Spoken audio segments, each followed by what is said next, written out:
প্রিয় দর্শক বন্ধুরা, সবাইকে স্বাগত নতুন একটা ভিডিওতে। আশা করছি আপনারা সকলে ভালো আছেন আর আমিও ভালো আছি।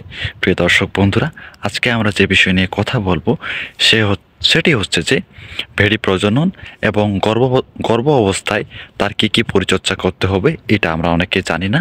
আজকে আমরা সেই বিষয়গুলো নিয়ে জানবো এবং আলোচনা করব। এবং ভেড়ি কখন গাভীন হয়, তার কীভাবে পরিচর্যা করতে হবে, কীভাবে যত্ন নিতে হবে, কোন সময় কী খাবার দিতে হবে, এইসব বিষয় নিয়ে আজকে আমরা আলোচনা করব, যাতে করে আপনারা খামার করার আগে বা যারা খামার করতেছেন আপনারা যেন এই বিষয়গুলো নিয়ে অবগত থাকতে পারেন। অনেকে জানেন, হয়তো যারা জানেন তাদের জন্য অনেক ঠিক আছে, ভালো, কিন্তু যারা জানেন না তাদেরকে জানার সুযোগ করে দিবেন এবং আপনাদের বন্ধুদের কাছে ভিডিওটি শেয়ার করে দিবেন। তো চলুন কথা না বাড়িয়ে শুরু করি। দর্শক বন্ধুরা, আজকে আমরা যে বিষয় নিয়ে আলোচনা করব এবং কথা বলবো সেটি হচ্ছে যে ভেড়ি প্রজনন এবং গাভীন ভেড়ার পরিচর্যা। এগুলো বিষয়গুলো অনেক সেন্সিটিভ, তো অবশ্যই আমাদের বিষয়গুলো জানার একটা জরুরি। প্রিয় বন্ধুরা, প্রথমে আমরা যে বিষয়টি জানবো যে ভেড়ি যে প্রজনন হয় তার আগে যেটা হয় সেটা হচ্ছে সে গরম হয়, এবং গরম হওয়ার লক্ষণ কী হইতে পারে আজকে আমরা এখন জানবো। ভেড়ি গরম হলে সোজাভাবে দাঁড়িয়ে থাকে, লেজ বাঁকিয়ে রাখে এবং ঘন ঘন লেজ নাড়ে। তারপর হচ্ছে যে ভেড়ির জনিদার দিয়ে সাদাটে মিউকাস বের হবে। তার সাথে ভেড়ির খাওয়া দাওয়া কমে যাবে এবং ডাকাডাকি করবে। অন্যান্য প্রজাতির মতন, যেমন ছাগল, গাভী, মহিষ গরম হলে অন্য ছাগল, গাভী, মহিষের উপর লাফ দিয়ে ওঠে, ভেড়ির ক্ষেত্রে এই ধরনের স্বভাব সাধারণত দেখা যায় না।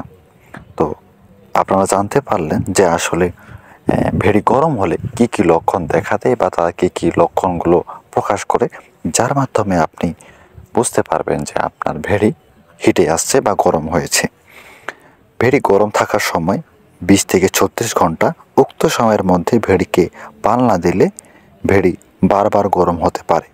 তো প্রিয় বন্ধুরা, আপনারা জানতে পারলেন যে 20 থেকে 36 ঘন্টার মধ্যে একে পাল দিতে হবে, অর্থাৎ এই সময় তারা গরম থাকে। যে লক্ষণগুলো দেখলেন তারপরে, তো এর মধ্যে যদি পাল না দেওয়া হয় সে কিন্তু আরও বারবার গরম হইতেই থাকবে। সাধারণত আমাদের দেশি জাতের ভেড়া 12 থেকে 15 মাসে প্রথম বাচ্চা দেয় এবং প্রতিবারে 2 থেকে 3টি বাচ্চা দেয় এবং বছরে 2বার বাচ্চা দেয়। প্রিয় বন্ধুরা, আপনারা বুঝতে পেরেছেন বিষয়টা এরকম যে আমাদের দেশি জাতের ভেড়া 12 থেকে 15 মাসে, অর্থাৎ ছোট থেকে বড় হওয়ার পর 15 মাসের মধ্যে সে প্রথমবার বাচ্চা দেয় এবং প্রতিবারে 2 থেকে 3টা বাচ্চা দেয় এবং বছরে 2বার বাচ্চা দেয়। আশা করি বিষয়টা আপনারা পুরোপুরি বুঝতে পেরেছেন। অনেক সময় প্রসব পরবর্তী 2-3 মাস প্রজনন করা হয় না, সেক্ষেত্রে প্রসব বিরতিকাল 7 থেকে 8 মাস পর্যন্ত যেতে পারে। অর্থাৎ ভেড়া যে বাচ্চা দিল, বাচ্চা দেওয়ার পর মনে করেন যে সে হিটেও আসে না, কোনো কিছু হয় না, তারপরে তার একটা বিরতিকাল চলতে থাকে, প্রায় সেটা 7 থেকে 8 মাস চলে। এটা কিন্তু সবার ক্ষেত্রে হয় না, অনেকের হয় আবার অনেকের হয় না। সো এটা নিয়ে চিন্তা করার কোনো প্রয়োজন নেই। শঙ্কর জাতের ভেড়া প্রতিবারে 1 থেকে 2টি বাচ্চা দেয় এবং দেশি জাতীয় ভেড়ার সঙ্গে সাধারণত পার্শ্ববর্তী দেশের ভেড়া সংকলন করা হচ্ছে, অর্থাৎ ক্রস করা হচ্ছে। তো দেখতে পাচ্ছেন ক্রস জাতের ভেড়াগুলো আপনার প্রতিবার যখন বাচ্চা দেয় তারা 1 থেকে 2টি বাচ্চা সাধারণত দিয়ে থাকে। তারপর যেটা হচ্ছে যে শঙ্কর জাতের ভেড়া প্রজনন রোগে বেশি আক্রান্ত হয় এবং এদের পুনঃপ্রজনন ও গর্ভপাতের হার বেশি হয়। তো এই সমস্যাগুলো দেখা দিলে আপনারা অবশ্যই চিকিৎসক বা ডাক্তারের পরামর্শ হবেন, পশু চিকিৎসক বা ডাক্তারের, যাতে করে বিষয়গুলো আপনারা বুঝতে পারেন এবং ঠিক মতো সঠিক চিকিৎসাটা করতে পারেন। সাধারণত পালের ভেড়া দিয়েই ভেড়িকে পাল দেওয়া হয়, ফলে খামারে আন্তঃপ্রজনন জনিত সমস্যা দিয়ে থাকে। দেখা যায় যে এটা এই জন্য হয় যে অনেক সময় অনেকগুলো পাঠাপাঠি থাকে, তো কোন পাঠা থেকে আগে পাল দিচ্ছে এটা বোঝা মুশকিল। তো এই বিষয়গুলো একটু ক্রিটিক্যাল আছে বিষয়গুলো জানার জন্য। সেটা হচ্ছে যে প্রজননের সময় কম বয়সের পাঠিকে কম বয়সে পাঠার সাথে পাল দেওয়া যাবে না।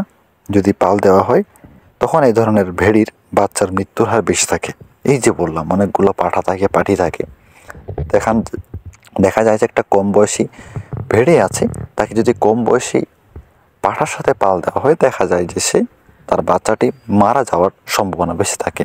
এই জন্য বড় পাঠা দিয়ে তাকে পাল দিতে হবে। বিষয়টা এরকম।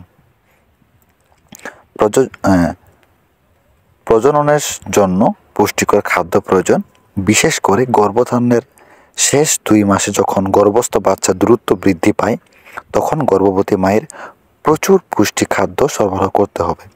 প্রিয় বন্ধুরা, এই সময়টা কিন্তু অনেকটা মূল্যবান, যে গর্ভ অবস্থায় শেষের 2 মাসে যখন বাচ্চাগুলো পুরোপুরি বড় হতে থাকে, সব রকমের পুষ্টি তারা পেতে থাকে, সেই সময় তাকে পুরোপুরি প্রচুর পরিমাণে পুষ্টির খাদ্য সরবরাহ করতে হবে, যাতে করে বাচ্চাটি সুস্থ এবং সবল হয় এবং কোনো রকম সমস্যা না হয়। গর্ভবতী ভেড়ির দানাদার মোট খাদ্যকে সমান 2 ভাগ করে সকালে এবং বিকালে সরবরাহ করতে হবে। দানাদার খাদ্যগুলো অবশ্যই দেওয়া প্রয়োজন, কারণ এটি বাচ্চাদের বড় হইতে বা গ্রো হইতে অনেকটা সাহায্য করে। গর্ভবতীর খাদ্যে হঠাৎ পরিবর্তন আনা যাবে না। যেমন গর্ভবতী ভেড়ি কাঁচা ঘাসে অভ্যস্ত থাকলে তাকে হঠাৎ UMS দেওয়া সঠিক হবে না, যেটা আমরা সাইলেজ বলি বা প্রক্রিয়াজাত খাদ্য বলি। হুট করে দেওয়া যাবে না, আস্তে আস্তে করে তাকে দিতে হবে, যাতে করে সে সেটাতে অভ্যস্ত হয় এবং সেটি খায়। একবার হুট করে দিলে এবং দেখা যায় যে অনেক সময়টা পরিপাকতন্ত্রে বা সমস্যাটা হয়ে থাকে। অবশ্যই এই জন্য এটা করবেন না, ধীরে ধীরে খাদ্যগুলো সরবরাহ করবেন। সময় মতো ফুল ফুললে তখন সাথে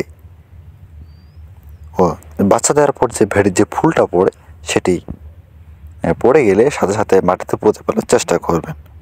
আবার অনেক একটা প্রচলন আছে যে ফুলগুলো যদি আমরা মাটিতে পুঁতে ফেলি তাহলে নাকি দুধ কম হয়।